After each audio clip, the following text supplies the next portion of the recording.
আসসালামাইকুম রহমতুল্লাহ। আইবি মিডিয়ার পক্ষ থেকে আপনাদেরকে শুভেচ্ছা ও অভিনন্দন। আজকে চলে আসছি আমি, এটা হইলো আপনার নিকলি বলে আর কি, নিকলি দামপাড়া মনে হয়। ওইদিকে দেখেন পুরা হাওড় এটা। ওই যে মাঝে মধ্যে ভুট্টা আছে, মরিচ ক্ষেত আছে, অর্থাৎ বাজে গৃহস্থী যেটাকে বলা হয়। আমি একটা ভুট্টার টাল দেখে দাঁড়াইলাম আপনাদেরকে দেখাবার জন্য। এই যে ভুট্টা, এটা আপনার শহরে ফুটে ফুটে গ্যাসের মধ্যে দিয়ে এরকমভাবে ঘুরাইলে খাইতে খুব টেস্টি হয়। ঠিক আছে, আমি আজকে নিয়ে যাব আপনাদেরকে কীভাবে দেই, চাইলে যোগাযোগ করলে সম্ভব হইলে অবশ্যই দিতাম। তো দোয়া করবেন।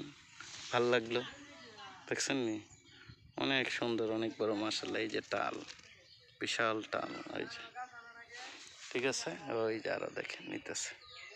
ধন্যবাদ সবাইকে, আসসালামু আলাইকুম।